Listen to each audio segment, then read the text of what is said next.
आस्था news, पूर्ण समर्पण, संपूर्ण संरक्षण।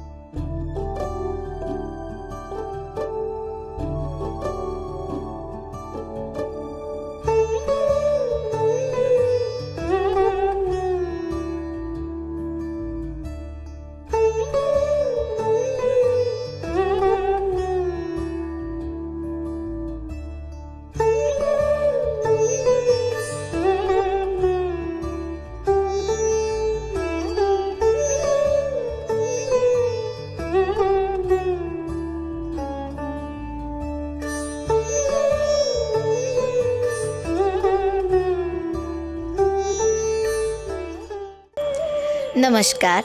तरती पापादिकम यस्मान, अर्थात जहाँ पहुंचकर इंसान सभी पापों से मुक्त हो जाए वही तीर्थ है। महाशिवरात्रि हिंदुओं का एक प्रमुख त्यौहार है। यह भगवान शिव का प्रमुख पर्व है। फाल्गुन कृष्ण चतुर्दशी के दिन महाशिवरात्रि का पर्व मनाया जाता है। माना जाता है कि सृष्टि का आरंभ इसी दिन से हुआ था। पौराणिक कथाओं के अनुसार सृष्टि का आरंभ अग्निलिंग के उदय से हुआ था। अहिल्या की नगरी के 4 शिव मंदिर अपने इतिहास, मान्यता और महादेव की अपनी अलग विशेषताओं के चलते भक्तों के बीच आकर्षण का केंद्र है। यह शिवालय बरसों से महादेव भक्तों में आस्था और विश्वास का अलग जगा रहे हैं। चाहे बात पंढरनाथ चौराहे स्थित इंद्रेश्वर महादेव की हो या पंचकुइया स्थित भूतेश्वर महादेव की, कोई अच्छी बारिश व सुख समृद्धि और संतान का आशीर्वाद देते हैं तो कोई मृत आत्मा को मुक्ति प्रदान कराते हैं।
वसन्तं हृदयारविन्दे,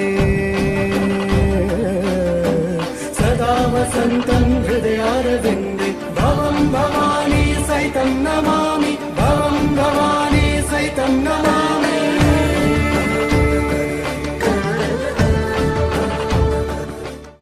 शहर के पश्चिम क्षेत्र में विराजित भूतेश्वर महादेव मंदिर 300 साल से भक्तों की आस्था का केंद्र है। पंचकुइया शमशान भूमि पर बने मंदिर पर हर शिवरात्रि दर्शनों के लिए भक्तों की लंबी कतारें लगी रहती है। मान्यता है कि भूतेश्वर महादेव के सामने अंतिम संस्कार होने से मृत को मुक्ति मिलती है। यहाँ पर नर्मदा नदी से निकले स्वयंभू शिवलिंग को स्थापित किया गया है। भूतेश्वर महादेव के सामने अंतिम संस्कार हो, इसलिए मंदिर में एक खिड़की और शमशान में एक बड़ी खिड़की बनाई है, जिससे महादेव उन पर नजर रख सके। इसी दिन भगवान शिव का विवाह देवी पार्वती के साथ हुआ था। साल में होने वाली 12 शिवरात्रियों में से महाशिवरात्रि को सबसे महत्वपूर्ण माना जाता है। भारत सहित पूरी दुनिया में महाशिवरात्रि का पावन पर्व बहुत ही उत्साह के साथ मनाया जाता है। बारिश न होने पर यहाँ पर भगवान शिव के अभिषेक के बाद उन्हें जलमग्न किया जाता है, इसलिए इन्हें इंद्रेश्वर महादेव कहा जाता है। इस मंदिर के नाम से इंदौर शहर का नाम रखा गया था। इस मंदिर का वर्णन शिव पुराण में भी है।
यह शहर का सबसे प्राचीन मंदिर है। पंढरीनाथ में करीब 4000 वर्ष पहले स्थापित हुआ था ये मंदिर।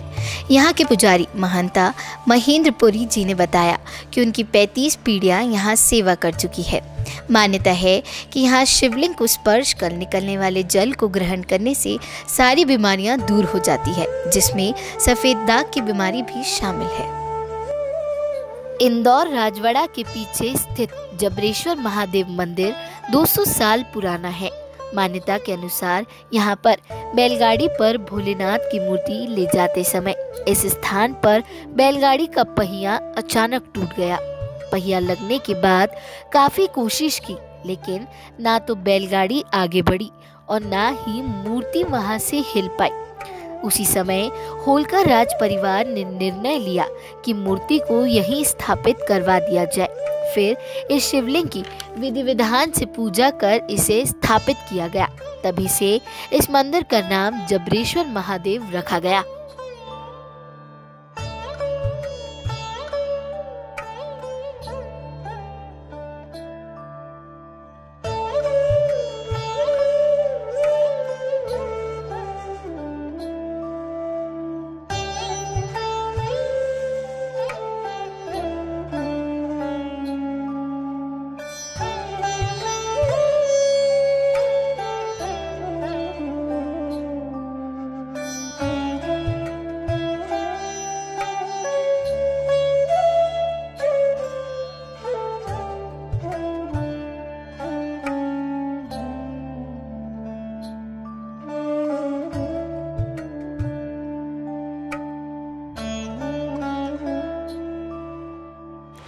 गांधी हॉल के मुख्य द्वार पर स्थित गोपेश्वर महादेव मंदिर 250 साल से भक्तों की आस्था का केंद्र है।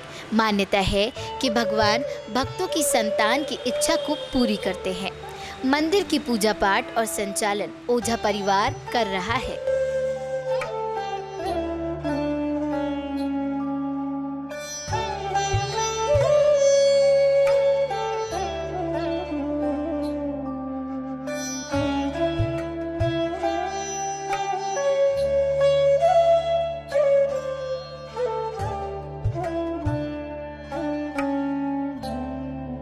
परिवार के सदस्य बताते हैं कि उनके पूर्वज गोपीनाथ ओझा काम से लौटते वक्त यहाँ पेड़ के नीचे लेट गए। तभी उनके सर पर एक पत्थर की पिंडली टकराई। सफाई करी तो वहाँ पर शिवलिंग निकला। उसके बाद उन्होंने शिवलिंग की प्राण प्रतिष्ठा से पूजा अर्चना की और मंदिर की स्थापना की।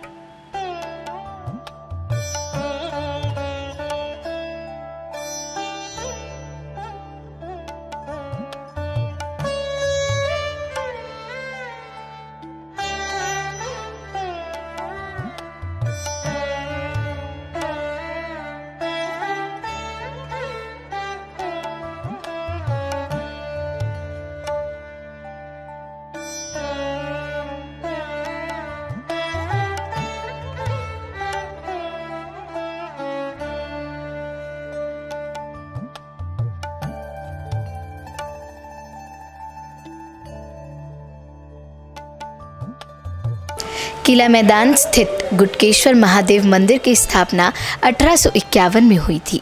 किला मैदान में जिस जगह पर कॉलेज लगता है, उन दिनों वहां पर सेना की छावनी लगा करती थी। युद्ध पर जाने से पहले गुटकेश्वर महादेव को सेना सलामी देती थी। पुजारी मिथिलेश त्रिवेदी जी से जानते हैं मंदिर के बारे में। जय गुटकेश्वर। भगवान गुटकेश्वर महादेव का मंदिर जो था बड़े छोटे रूप में पहले पूर्वमुखी था। नदी थी पीछे जो अब नाले के रूप में परिवर्तित हो गई है। नदी थी, वहीं से जल लेके भक्त लोग पैदल आकर और भगवान को जल अर्पित करते थे। परंतु राजघराने के लोग यहाँ पर सामने जो किला है, मंदिर के ठीक सामने किला है, वहाँ पर आते थे। उनको दर्शन के लिए पूरा घूम कर आना पड़ता था। तो उन लोगों ने मंदिर का द्वार और किले का द्वार दोनों को एक सीध में बनाने के लिए मंदिर का जीर्णोद्धार 1930 में करवाया, जिससे कि मंदिर का द्वार और किले का द्वार एक सीध में हो गया। और फिर यहाँ पर से जब भी सेना तैयार होकर जाती थी युद्ध के लिए, तो भगवान को वहीं से सलामी देकर और आगे बढ़ती थी। भगवान की स्थापना सन 1851 में हुई। भगवान गुटकेश्वर के समकालीन 3 शिवलिंगों की स्थापना हुई। भगवान गुटकेश्वर के सहित भूतेश्वर, जबरेश्वर और श्री गुटकेश्वर। जबरेश्वर जो थे बड़े रूप में हैं, इसलिए वो जबरेश्वर हो गए। भूतेश्वर श्मशान में बैठे हैं, वहाँ पर श्मशान की भूमि में, इसलिए वो भूतेश्वर हो गए। और इन तीनों में भगवान गुटकेश्वर छोटे थे, इसलिए गुटकेश्वर हो गए। मेरा परिवार पिछली 5 पीढ़ी से भगवान गुटकेश्वर की सेवा एवं पूजन अर्चन कर रहे हैं। हमारे पीढ़ी में ही हमारे इंद्रभान जी, उनके द्वारा यहाँ पर भगवान गुटकेश्वर की स्थापना की गई। कलेक्टर और राज्य सरकार की कोविड गाइडलाइन के अनुसार आपकी शिवरात्रि को लेकर क्या तैयारियां हैं? माननीय कलेक्टर महोदय और राज्य शासन द्वारा जो निर्देश दिए गए हैं, आप सभी को मालूम है कि 2 गज की दूरी, मास्क पहनना और सैनिटाइजेशन, ये 3 मुख्य बिंदु हैं। उसमें मंदिरों के जो बड़े मंदिर हैं, उनके गर्भगृह अभी खोले नहीं गए, तो उस हिसाब से महाशिवरात्रि के महापर्व को देखते हुए मंदिर में बहुत ज़्यादा संख्या में महिला और पुरुष दोनों भक्त यहाँ पर रहते हैं। सुबह 5 बजे से ही भक्तों का आना जाना लगा रहता है, तो उन सब व्यवस्थाओं को देखते हुए सिंगल लाइन से आना और 2 गज की दूरी का पालन करना, ये गुटकेश्वर महादेव भक्त मंडल इसको ध्यान में रखते हुए तैयारी कर रहा है। और उसके बाद में नंदीगण के वहाँ से, नंदी बाबा के मंडप के वहाँ से 2 कावड़ लगाई जाएगी, जिसके द्वारा भक्तगण जल अर्पित करके और भगवान को जल अर्पण होगा, दूध अर्पण होगा, और वहीं से भगवान को प्रसाद, पुष्प इत्यादि पुजारी द्वारा भगवान को चढ़ाया जाएगा। किसी भी प्रकार की कोई भी जन सामान्य या विशेष अतिथि किसी प्रकार का कोई भी गर्भगृह में प्रवेश नहीं करेगा। सभी के दर्शन एक समान रूप से भगवान के नंदी बाबा के पीछे से बाहर से ही किए जाएंगे। कलेक्टर महोदय या मध्य प्रदेश शासन द्वारा मुझे, मेरे परिवार को, मेरे दादाजी को किसी भी प्रकार से कोई सी भी सेवा के शुल्क, किसी भी प्रकार का खर्च नहीं दिया जाता है। मंदिर पर किसी भी प्रकार का ट्रस्ट नहीं है। मैं, मेरा परिवार गुटकेश्वर महादेव की पूजन, सेवा अर्चना और व्यवस्था सब भक्तों के सहयोग से स्वयं द्वारा इसको वहन करते हैं।